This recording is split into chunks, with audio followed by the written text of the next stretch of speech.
Chris Marshall, he gone.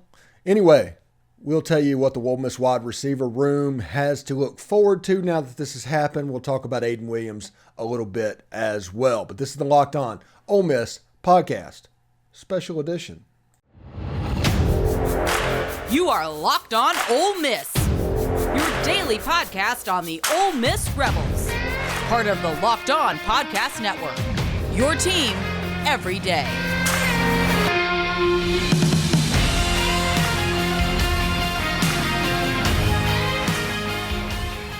All right, this episode is brought to you by the FanDuel Sportsbook. It's the official sportsbook of Locked On. Make every moment more. Visit FanDuel.com/LockedOn today to get started. Also, thank you very much for making the Locked On Ole Miss podcast your first listen every day. We're, in fact, free and available wherever you get your podcast. So tune in, subscribe, all of that good stuff as well. Anyway, we're going to get right to it. I'm Stephen Willis. This is the Locked On Ole Miss podcast. This is a special edition podcast because Chris Marshall was dismissed from the team. Now, this was always a possibility based off of why he was at Ole Miss to begin with. He had problems at Texas A&M. So whenever he got to Ole Miss, we hoped for the best. We rooted for him like everything's going to be okay, and we didn't have a reason to do anything else until something broke. Well, something broke. I don't know exactly what happened. We'll probably never know what happened, but something did, and Ole Miss cut ties with Chris Marshall today. Now, when I was down at the Under Armour All-American game, one of the national recruiting guys, not John Garcia, just another one that it doesn't participate on the show all the time, was like, hey, do you think Chris Marshall will make it to fall? And I was like, what are you talking about? It was like, eh. And he started telling me the story of everything that was going on, and somebody that he'd followed all the way through from his high school years through A&M and after he transferred to Ole Miss. And I was like, well, I'm assuming he would be. You know, I figured when players get to Ole Miss, the protect the team stuff, it was going to kind of take over. But that put that thought in my head that Chris Marshall, you need to do what you need to do to keep him happy. And Lane Kiffin tried to do that in the spring game. You can see that they were force-feeding him the ball in the spring game. But the moment, it was a powder keg. It was kind of like a dump truck going through a nitroglycerin factory. Looking back in hindsight, and I realized that this just happened, you know, there was always this possibility. And if anybody says otherwise, it was almost like wishful thinking, in my opinion. But according to the release, he's gone. We wish him well in his future endeavors. He'll probably end up at a G5 school somewhere or an FCS school, similarly to a Randy Moss. And if he gets his head screwed on right, he'll absolutely dominate that level and end up in the league anyway. So, you know, he's not out of the woods yet, but he can still recover and make this a better situation than it is. Now, the real question that we need to talk about is, what does the wide receiver room look like minus Chris Marshall, and how does that affect the quarterback competition? Because those are the two questions after this that everybody wants to know. Now, remember that Dayton Wade and Jordan Watkins are back. Trey Harris is here, the former All-Conference USA player out of Louisiana Tech. Braylon Brown is back. Brandon Buckhalter's in the portal, but this might be something that keeps him in Oxford, knowing that these reps are now up for grabs a bit. And then you have Aiden Williams, who we're going to talk about in the third segment a little bit today. But make no mistake, anybody that tells you that losing Chris Marshall doesn't hurt, they're lying to you.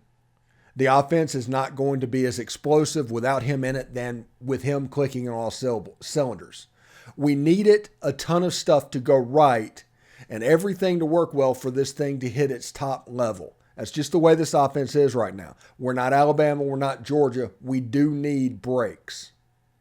We didn't need that many, but somebody like Chris Marshall needed to be on the field, especially with a quarterback like Jackson Dart who wants to push the ball down the field.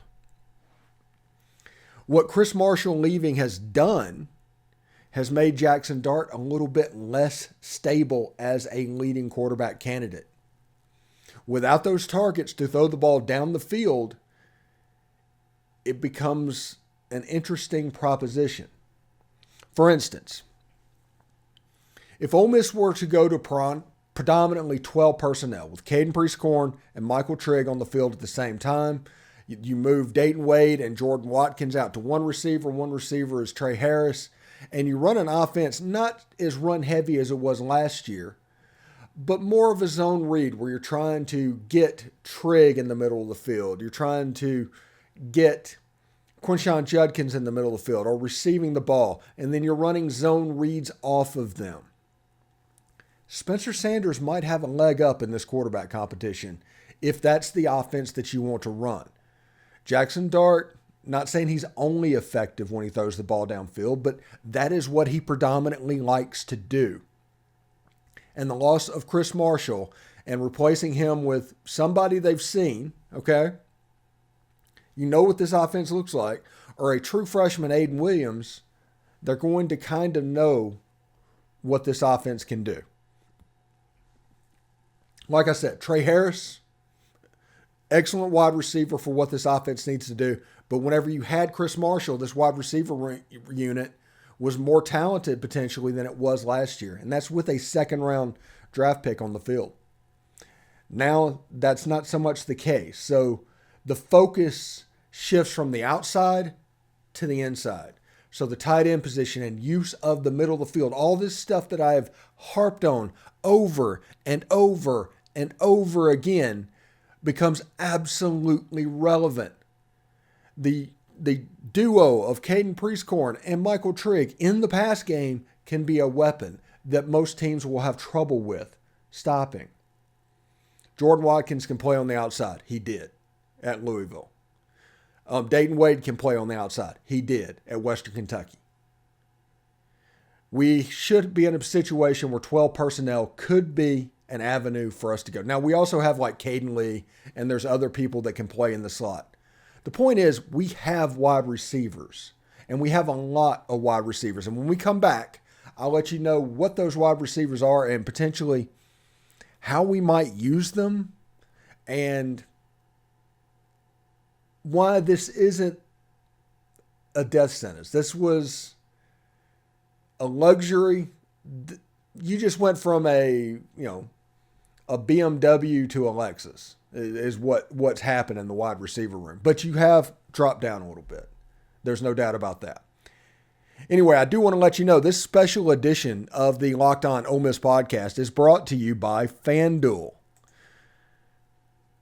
Make a fast break to FanDuel during the NBA playoffs. That's because right now, new customers can get a no-sweat first bet up to $1,000. That's $1,000 back in bonus bets if your first bet does not win.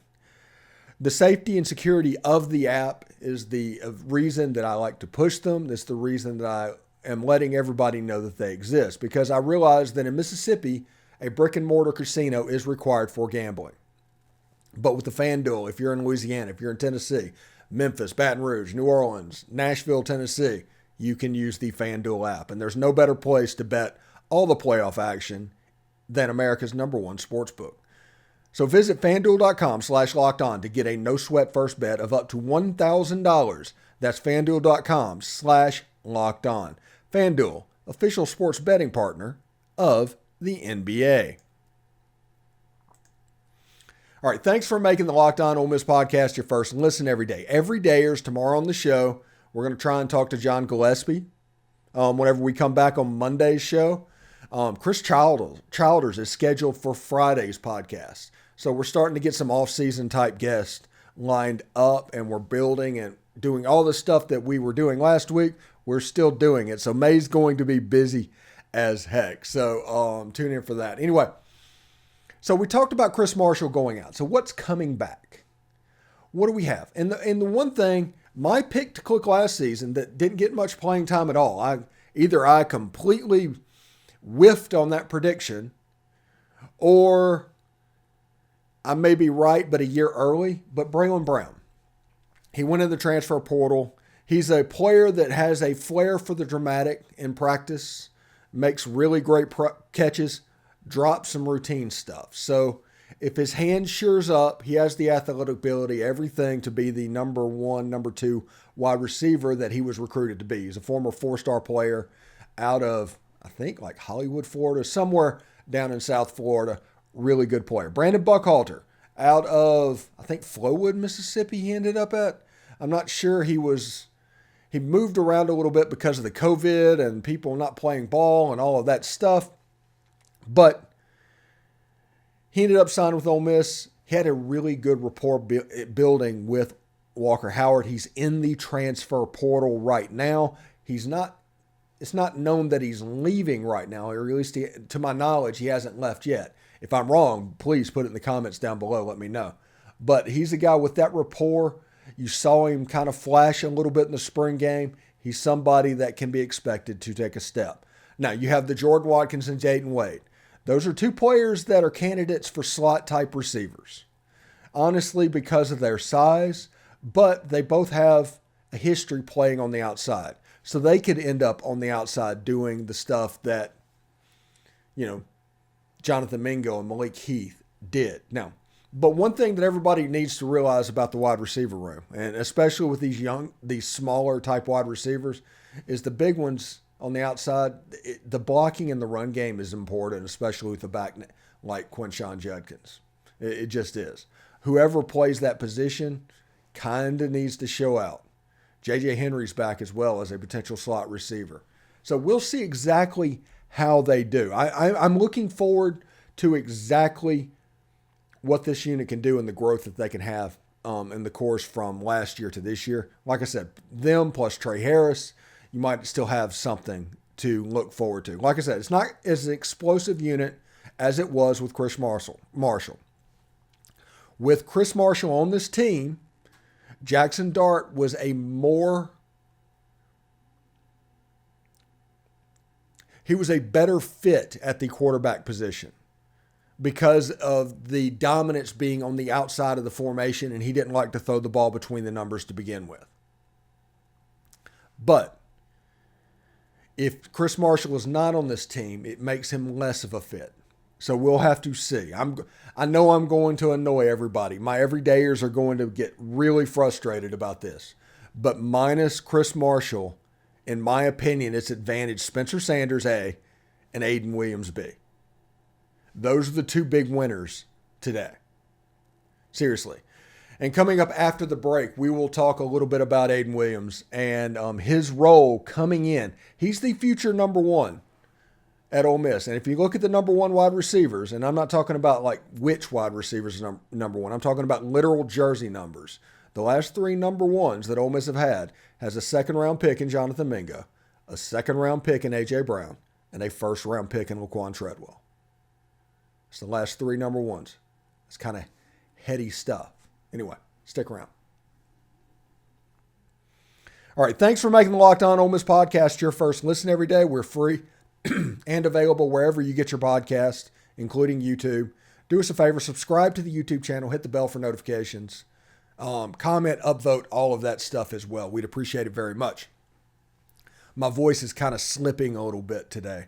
Today is normally my voice day off, which I kind of need. So bear with me if I go in and out during this last segment of the show. I do want to talk about Aiden Williams. I think Aiden Williams is important. I have actually laid eyes on Aiden Williams, went to the Under Armour All-American game, watched practices, left there immensely impressed with this football player.